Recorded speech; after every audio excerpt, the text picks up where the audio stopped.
Yo, I really think these locks I have right now, or well, they're not locks yet. They're locks. They're locks. Let's just call them locks because they're going to be locks. Are longer than the ones I had when I started before.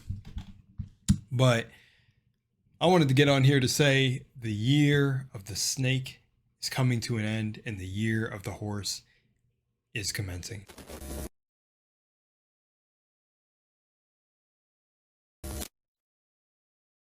Now, I don't really know too much about these things, so let's go into them. Well, I know about like the year of the 9 and everything and the numerology for 9, but let's actually check what it means for year of the horse and see if any of this information resonates with me with year of the horse and year of the snake. But year of the snake, year of the horse.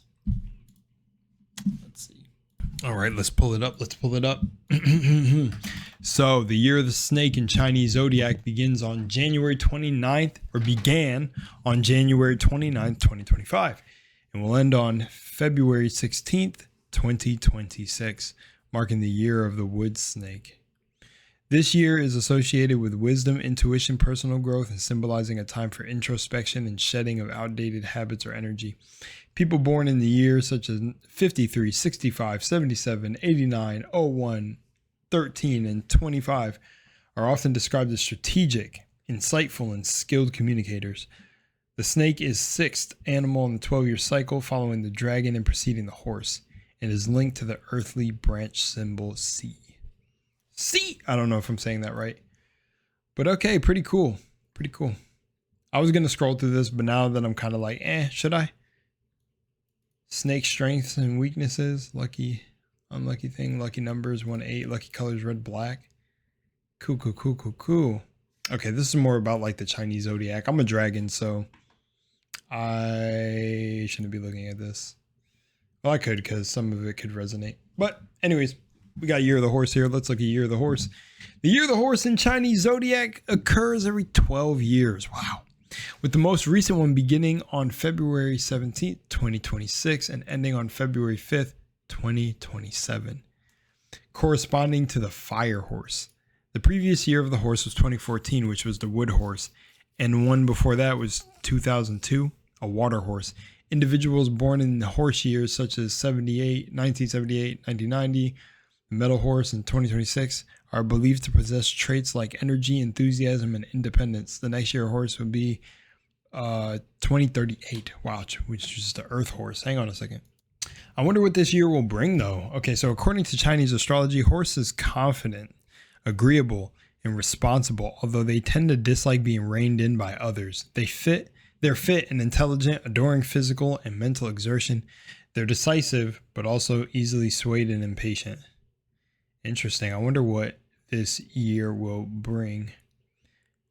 Well, you know, for everyone, not just horses, people born under the sign. But if you're born under the horse sign, I guess you're going to have a bucking good time. I'm so sorry, dude. Oh my God. Right down here in the Merrick recommended, the messed up mythology of the horse zodiac. Oh no. I'm kind of interested in watching that. What is this?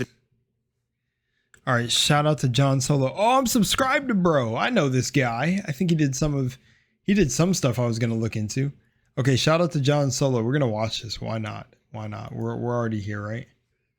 We're already here. I'm just following it. Chinese zodiac can tell us a lot about ourselves, from our hidden strengths to our greatest weaknesses. I wonder what year the horse brings though. Should I look that up before I watch this? Let's do that. All right, anyways, let's go.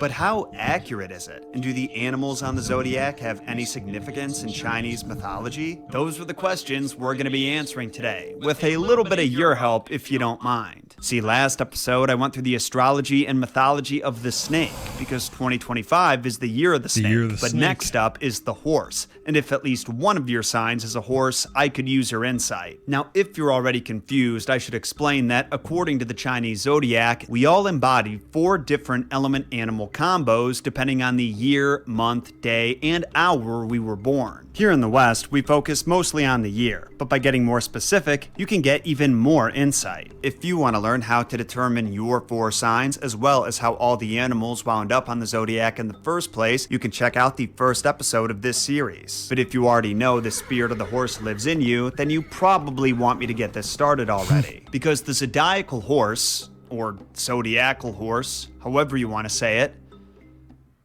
it's gotta be zodiacal, right? According to the Chinese zodiac, those born under the horse's jurisdiction are all about getting done. Just like real horses, the results-oriented powerhouses who are— I think that scene was from Limitless, right?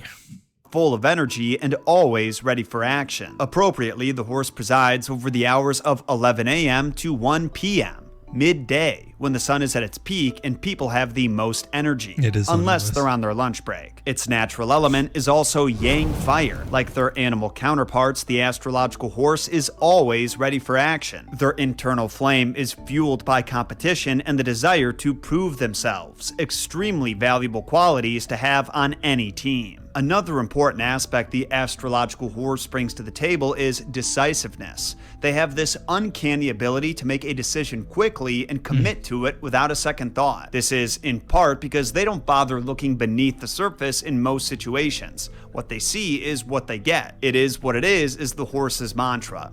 So what I'm trying to basically calculate is exactly how it'll affect everyone in a general sense, because, you know, Year of the Snake, there was a lot of shedding for me and a lot of molting. Is that what snakes do? So, you know, I wonder, so it'll be like maybe decisions and things like that.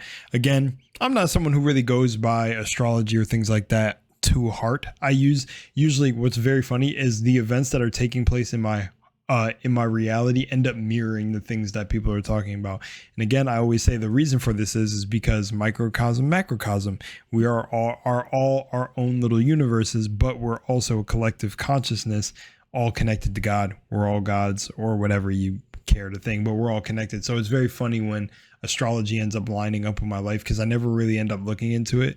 But that's been with tarot cards and everything. And I wonder if anybody else experiences things like that. I know my closest bro does. And there's a few other people I've talked to that they say things like that end up happening too. Like, you know, they're going through a wild period of their time or in their life. And then all of a sudden, oh, the Schumann resonance was doing this day. So, you know, I wonder what the general thing here. I'm thinking like, I wonder if we'll all sort of embody that attitude. You know, it's funny because I started this little series that I'm doing, and it kind of feels like the horse energy is already coming in for it.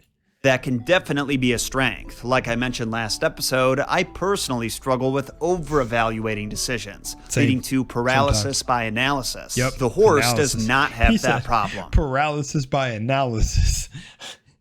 That's so funny. He chose to word it like that, because I just say analysis paralysis, but dude said paralysis of analysis.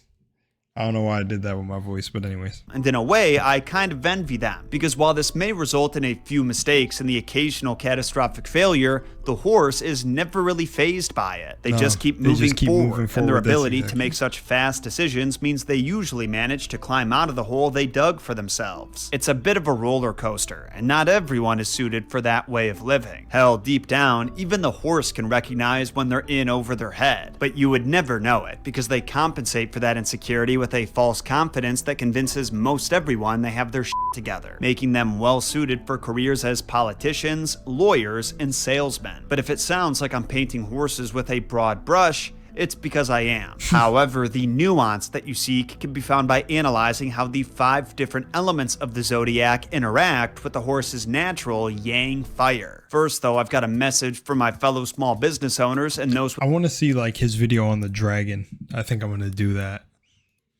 Like I mentioned earlier, you do not have to be born during the year of the horse to be influenced by its sign. Right. The month, the day, and even the hour of your birth are presided over by one of the 12 animals on the zodiac and one of the 5 elements. The first element is wood. Known for their artistic attributes and abstract way of thinking, these creative juices are like kerosene for the flames of passion burning inside the horse. As a result, the horse brings the competitive spirit they're known for to their artistic pursuits. that scene. sometimes this is a good thing. Like in a space such as YouTube, you gotta have a competitive spirit if you're gonna make these sacrifices necessary to succeed. The danger lies in letting that competitiveness supersede your artistic vision. That's when you get comments saying that you fell off. So if the wood element is like kindling to the horse's yang fire, then you can imagine the inferno when the fire element gets involved. Fire horses are bucking broncos that are nearly impossible to bridle. Their inner fire rages and they pursue their goals like they're on a warpath. No hesitation, no surrender. Now, earth horses are a lot more grounded. They have the same competitive drive and relentless determination that all horses do, but they aren't as explosive. They're more methodical, reliable, and steady. So when shit hits the fan, they stay cool, calm, and collected. The element of metal is all about exactness. They wield words with the same precision that a samurai or a fencer wields a blade. Also, like a sword, metal horses have an edge on them, as their razor-sharp mind can easily construct strong arguments that cut down their opponents. The fifth and I wonder how that fares with the dragon, because I was born during the year of the metal dragon. So I'm interested to go see that. The final element is water. And as you can imagine, water is the most effective at pacifying the horse's natural yang fire. That fire is essential to the horse's being, so it can't be extinguished completely, but it is a lot calmer, like a fireplace as opposed to a bonfire. Because of this, water horses are supposedly more relaxed and introspective than the others. And while they're just as competitive, they don't have that same desire to dominate their competition. They'd rather coexist and learn from them. Just be careful not to make the mistake of disrespecting a water horse or someone they care about, because that's when they'll drown ya. So that's what Chinese astrology has to say about the horse. But what role does the literal horse, like the animal, you know, the one with hooves and a tail and it goes... That's so stupid. What role does that horse play in Chinese mythology? Well, to start, horses have always had a nearly sacred significance to militaristic cultures. With this in mind, the messed up mythology of are we getting into it right now? The horse tales and myths? Yeah, okay. I think this is where it's going to get spicy. I'm over here waiting for it to get spicy. I've actually heard the argument that man's best friend should not be the dog, but the horse. Personally, I'm a little biased on that one, but I think there's a fair argument for both. Because both were domesticated over thousands of years and are believed to have evolved with traits that made communicating with humans easier. For example, dogs have more facial muscles than wolves, so they can emote to their masters, while horses have the ability to read and react to the facial expressions of humans. Our primary resource for this series, the Chinese zodiac and other paths to luck, riches, and prosperity, creates an interesting distinction. Dogs are soldiers on the defense, more often than not standing guard, while horses are on the attack, running headlong into battle with their masters on their backs. That's why horses have long been a symbol of militaristic strength in the Eastern world, and why the astrological horse is known for its warrior spirit. Looking beyond the literal horse, there's a few horse-adjacent mythological creatures that share some horse-like qualities. For example, horse face. And no, I'm not talking about your mother. Leave the mothers out of this, all right? Horseface was one of two notable guards of hell. We'll talk about his partner, Oxhead, in a future episode. You get 3 guesses what animal he is. In addition to guarding Hell's entrance and dismantling any would-be intruders, besides Sun Wukong, the Monkey King made him look like how Brett must have thought Marcellus Wallace looked. Horseface also escorted deceased souls who needed some direction I don't get that reference. Once they arrived in Hell. The unlucky ones would see Horseface again later, when he carried out the brutal punishments ordered by King Yama. A considerably less terrifying horse from Chinese myth is the dragon horse known as a Longma. Apologies if I'm butchering the pronunciation. Now, at risk of being confusing, if I understand the history right, dragon horse was a term used to describe real horses that were 8 feet tall and over. But there's a mythological creature too. Longma have the bodies of horses, but also share some qualities with dragons, like they have scales and use wings to fly. Although, according to some... That is freaking sick. Sign me up. I love all things dragon. It's just even funnier that I was born in the year of the metal dragon. Some sources, they're actually running on the air and can only do it for a short time. Seeing a longma is considered a sign of good fortune. I don't know about for you personally, but at least for the kingdom you live in, as they were considered a good omen that a wise king would soon be on the throne. The Chillin is also kind of like the chimera from Greek myth, in that its body is an amalgam of animals. It has the body of a deer, usually covered at least partially with lizard-like scales, the tail of an ox, the hooves of a horse. Like, you know what I think about? What the hell were they smoking when coming up with this shit? What were they channeling, bro? From the astral plane. And 1 or 2 fleshy horns on its head. Without the scales, Chillins would sound a lot like giraffes, but Chillins have some mystical powers that set them apart from their long-necked brethren. For instance, it's believed that a light made by burning the Chillin's horn grants one the power to see into the future by staring into a bowl of water. Sadly though, this requires cutting it off the Chillin's head, which I assume hurts the creature quite a bit. Fortunately, they aren't easy to track down, as they only appear after the deaths of significant figures like sages and beloved rulers. But now's the time where you let me know how dead-on accurate or completely wrong my breakdown of Horse astrology and mythology was. Wait, so they appear at the death of sages or certain rulers, and there's a backstory to like cutting off their horn may grant the person, like, what, burning it or eating it, what? The ability to look into a bowl of water or see the future? But after the death of a sage or a leader? That seems oddly convenient, that there's a creature that appears after the death of, like, a sage or a leader. I guess a sage would kind of be like, depending on, I guess, their influence. But... and then the person who captures said creature. Interesting. It kind of feels like a narrative thing, doesn't it?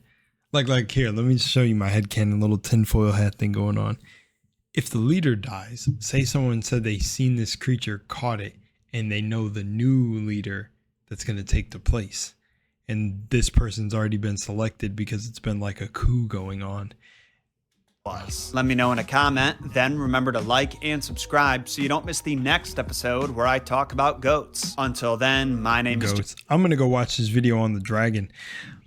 But yeah, man, Year of the Horse, you guys. Here, Year of the Horse, and shout out to John again. Year of the Horse and Year of the Snake has been a hoot. I'm very tired, as you can tell. I've got more things to shoot. Or film.